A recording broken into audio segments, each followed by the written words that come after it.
Bonjour et bonsoir à tous et à toutes, je suis contente de vous retrouver aujourd'hui pour une nouvelle vidéo dans laquelle je vais répondre à une question qui m'a été posée et que je trouve très intéressante, qui est comment contrôler son agressivité quand on est borderline. Donc je pense avant tout qu'il est important, primordial, de comprendre d'où vient cette agressivité pour pouvoir mieux l'appréhender et mieux la gérer. Donc d'où vient-elle ? Tout simplement, elle fait partie du trouble. Elle a un rapport avec une hyperréactivité émotionnelle, c'est-à-dire que la personnalité borderline est en général bien plus impulsive que le reste de la population. C'est aussi un mécanisme de défense que la personne a mis en place pour pouvoir faire face à une colère immense qui la ronge de l'intérieur.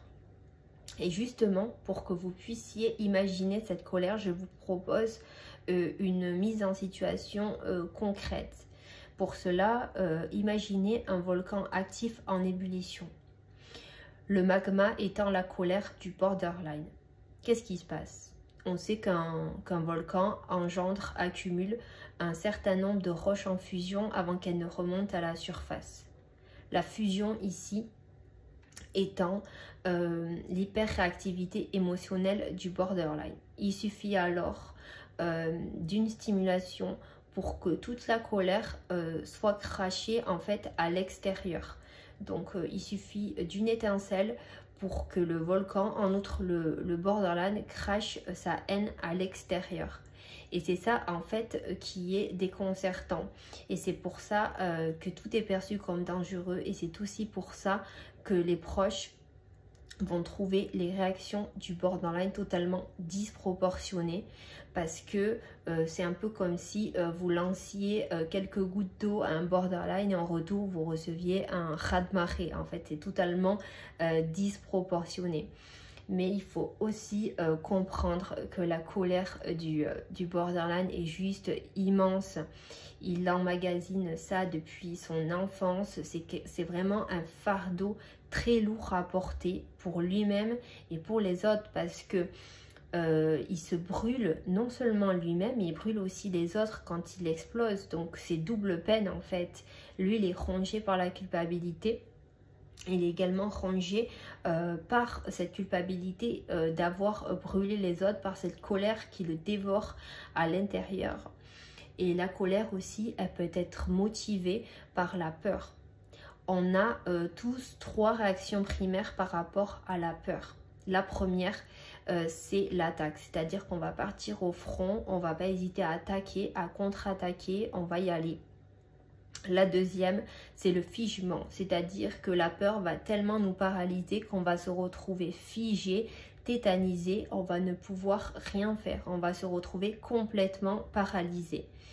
Et la troisième, c'est la fuite, c'est-à-dire qu'on a tellement peur qu'on s'enfuit, qu'on prend la fuite, on ne veut pas affronter la situation, on est dans l'évitement de la situation qui nous fait peur et qui peut potentiellement nous mettre en colère.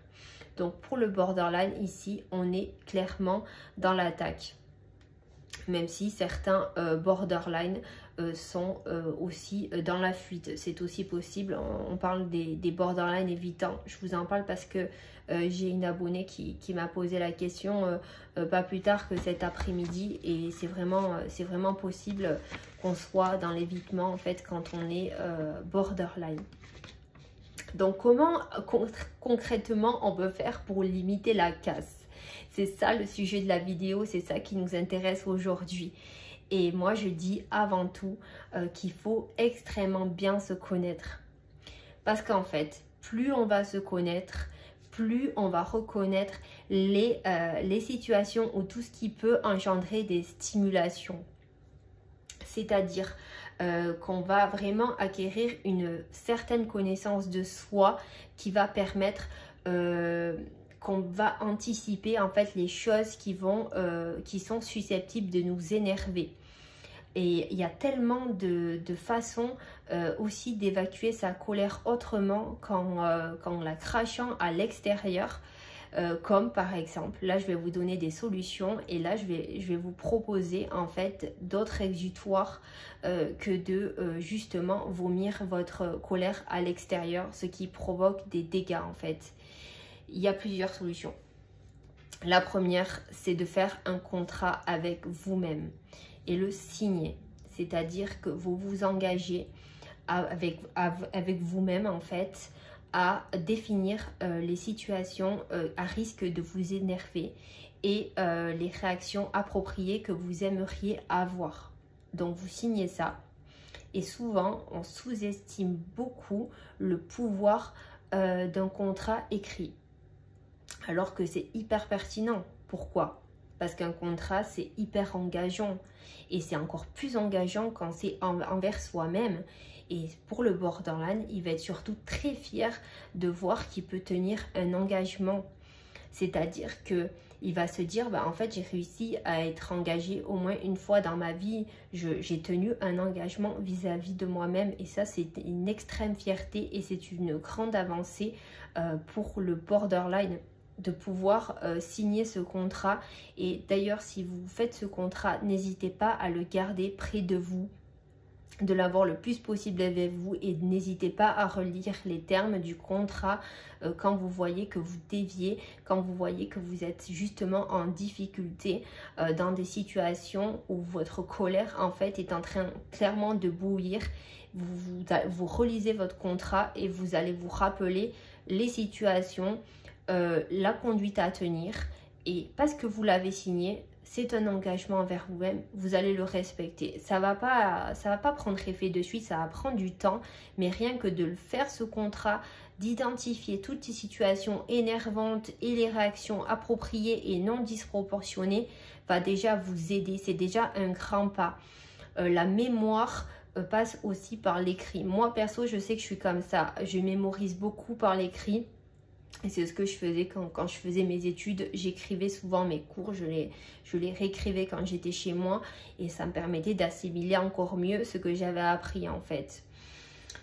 Deuxième solution, c'est d'en parler clairement à vos proches. De parler de la colère qui justement vous ronge. De les prévenir, de leur dire voilà, là je sens que j'atteins une limite, je sens que je vais exploser. Ce n'est pas contre toi, c'est juste qu'en fait je n'arrive plus du tout à gérer, à contrôler et j'aimerais que tu comprennes que ce n'est pas de ta faute parce que c'est aussi important de déculpabiliser son proche parce qu'on a souvent tendance en fait à oublier aussi le proche parce que j'ai reçu des commentaires d'un proche qui me disait et que j'ai trouvé à la fois très pertinent et triste, qui disait voilà, un borderline dans vos vidéos vous expliquez pourquoi il est comme ça et il faut toujours tout lui pardonner. C'est pas totalement vrai, mais c'est vrai que s'il y a bien quelqu'un ici qui trouve des circonstances atténuantes au borderline, c'est moi. Et ce proche-là me disait en fait, le borderline, il faut lui pardonner, mais par contre, nous, on n'a jamais le droit au pardon. Quand on fait quelque chose, on n'est pas pardonné par le borderline. On n'a pas le droit en fait on n'a pas le droit à l'erreur. Eux se permettent, mais nous non. Et là, c'est vrai. Et là, ça prend tout son sens. C'est apprendre à être plus tolérant envers l'autre. C'est reconnaître que soi-même, on peut être dangereux dans ses excès de colère et que ça peut vraiment nuire à l'autre personne. Parce que l'amour et l'amitié passent aussi par la prise en compte des émotions des autres. On doit être capable de se remettre en question. On doit être clairement capable de se dire voilà, moi je prends responsabilité des actions, des mots que je peux dire et je reconnais ta peine en face. Et déjà rien reconnaître la peine qu'on peut faire à l'autre, c'est aussi valider sa peine. Parce que souvent en face, on a quelqu'un qui est dans l'incompréhension et qui se sent seul. Parce que on déverse sa haine sur lui, sa colère, il ne comprend pas.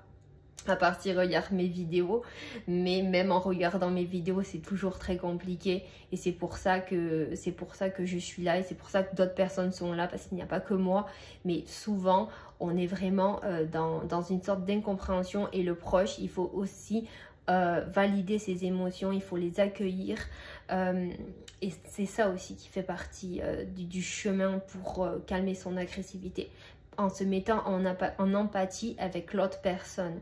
C'est aussi en créant, parce qu'avec le contrat envers soi-même, on crée une alliance avec soi-même, c'est-à-dire qu'on se prend par la main pour aller vers du mieux, mais en se mettant en empathie avec son proche sur qui on est en colère, on crée une alliance avec lui, on crée un lien de confiance en communiquant de manière non violente. Donc déjà en expliquant, comme je vous ai expliqué, pourquoi on est en colère, que là ça risque de déborder, déjà le proche est prévenu, il peut prendre ses dispositions.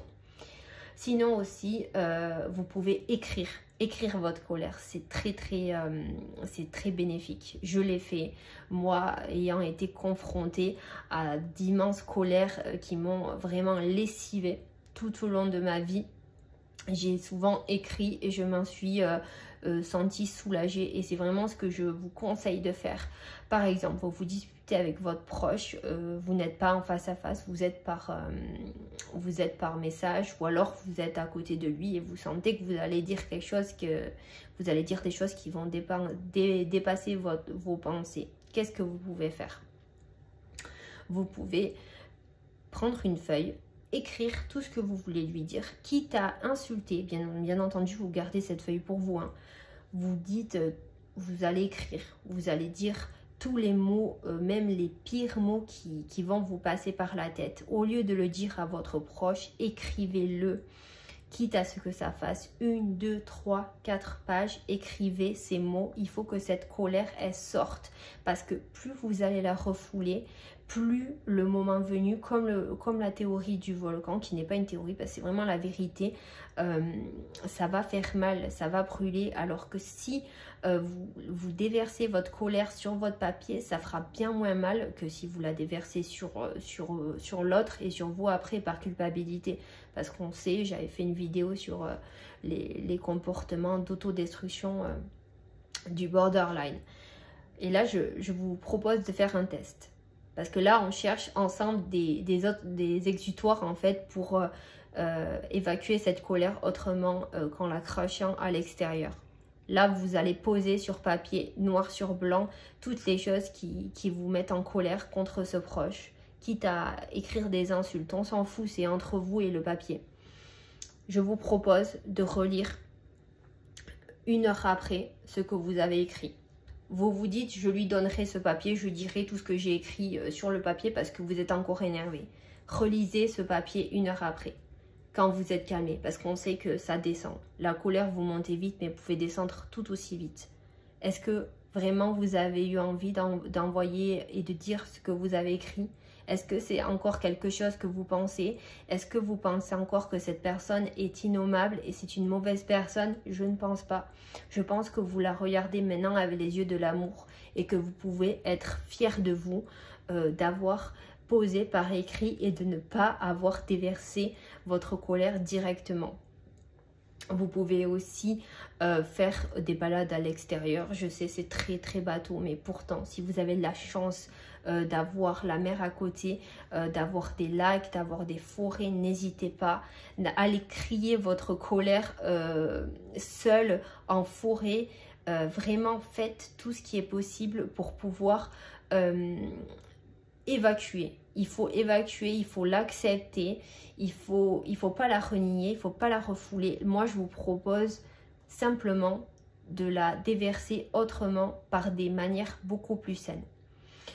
Donc voilà, j'espère que cette vidéo vous aura plu. Je me suis dit que c'était un sujet hyper important à aborder et j'espère que ça vous aura parlé, que ça vous aura aidé, et moi je vous dis à très bientôt. Je continue à lire vos commentaires, je peux pas répondre tout le temps, mais dès que je peux, je vous réponds, et merci d'être force de proposition comme vous l'êtes, parce que vous m'aidez beaucoup à diriger l'avenir de ma chaîne. Et sachez que c'est toujours un plaisir de répondre à vos questions. Sachez que vous m'aidez aussi dans mon introspection personnelle. Je tenais à vous le dire. Je vous dis à très bientôt et je vous fais des bisous.